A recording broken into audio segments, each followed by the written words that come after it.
Hey everyone, so here is my grocery haul for the week. 3 potatoes or sweet potatoes, a ½ pound of grapes, 2 bags of farro, some peaches, some apples, 4 little tangerines, a bag of 6 lemons, 2 cucumbers, pre-diced onions, Napa cabbage, and then not shown are a dozen eggs that were on sale. So I will be using the wild rice blend that I usually do for cooking. There are still some sweet potatoes back there that are not yet eaten. And then I have my quinoa, some farro, and some leftover barley. So my total came out to $33 for shopping for all my fruits and veg for this week. Most of it will be snack, but to be fair, there is a lot of stuff that I have stockpiled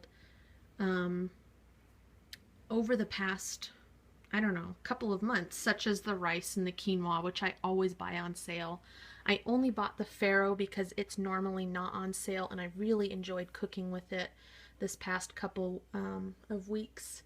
So I thought I would refill, especially while it was on sale. It was $2.99 at Vaughn's, which is a Safeway or Pavilions brand. But I still have plenty of quinoa, still have plenty of rice to cook with, and I will be able to use these diced onions that I'll grill up. So I'll be able to use these diced onions and I'll grill them up. I'll be able to chop up this cabbage, marinate it probably, and I'll be able to use all these sweet potatoes, and I'll be able to use the quinoa and the dozen eggs that I bought, which were also on sale for $3.99. Normally they're more like $5.99, so I definitely grabbed a pack, even though I still had plenty of oh my gosh, what is with my filming today? Even though I still had, I think I have like 6 eggs left. So, and then the lemons, because I'm really craving lemons, and the regular loose bin lemons were kind of looking squirrely, so I didn't want to buy those. I just bought the bag instead. Cucumbers, normally I buy those pre-sliced, but I let some go bad, and I was not willing to spend the money again on something that I wasted last week. I didn't waste a lot, but I wasted enough that I was not happy with myself.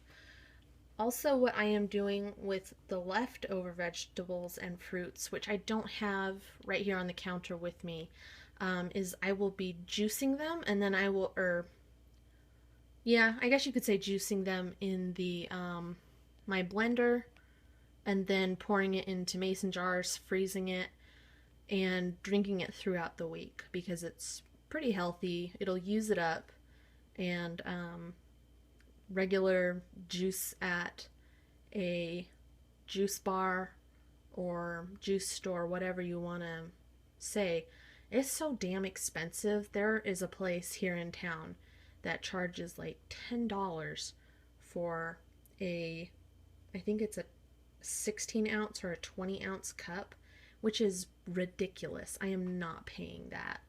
So I'll make my own, and I will let you guys see it probably tomorrow. Okay, hope everybody has a good day. Bye. Hey everybody, it's day 23. I have not done too well with my fast. A lot of it is stress eating. And anyway, but I wanted to talk today about eating disorders and fasting, because that is a topic near and dear to my own heart. I am somebody who is recovering from an eating disorder, and I know that there are people out there who are either in the process of having an eating disorder or recovering from one, because you never truly get past it. And I wanted to give some advice for that. First and foremost, if you feel that the restrictions put on you by fasting will be unhealthy for you, do not fast. That's plain and simple. I know that there are triggers, and people who have eating disorders or have had them often do not have a good relationship with food. And if you feel that this will be putting you in a bad situation with eating, don't do it, because that's risking your health and that violates the intent of the fast. Okay, so the second thing is, if you feel like you could do the fast, but oh my gosh, it's bumpy road today.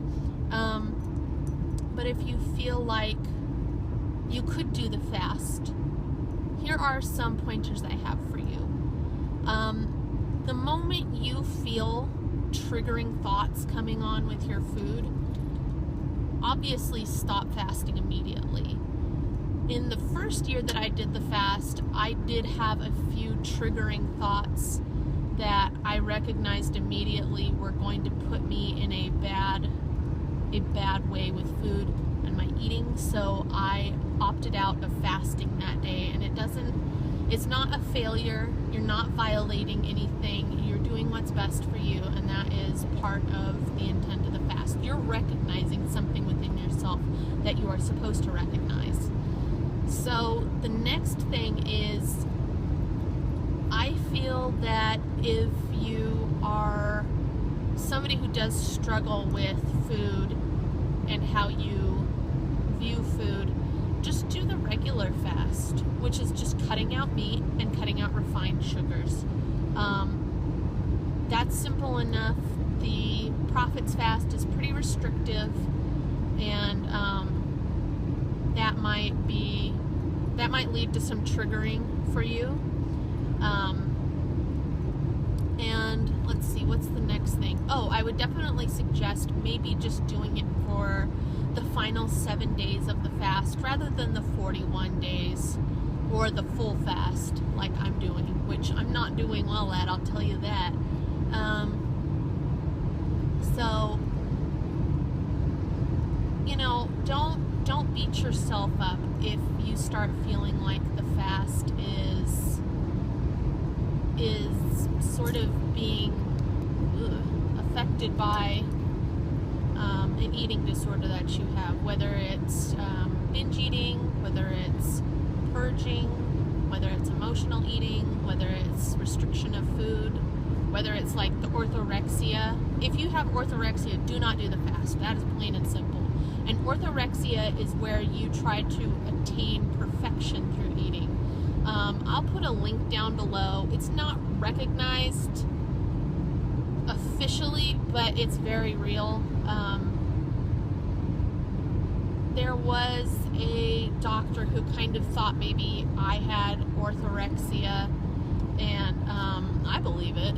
And so I'm very careful when I'm doing the fast that I do not start getting obsessive thoughts about food. It's fine if you're focusing on food and how it fits into the day and into the rest of the fast, but the moment you start obsessing on it, that is treading into dangerous territory. That's not the point of the fast. And so I just thought I would give you a few thoughts on the matter, because it is pretty serious, and I don't want anyone to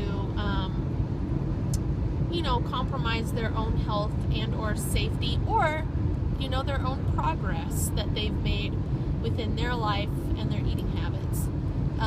So yeah, if you can't do the fast for that reason, no shame in it. No shame in it. Alright, well, I'll talk with you guys later, and I hope everyone's having a good day. We're almost 1 month down. I am almost 1 month down. And so I will talk with you guys later. Bye.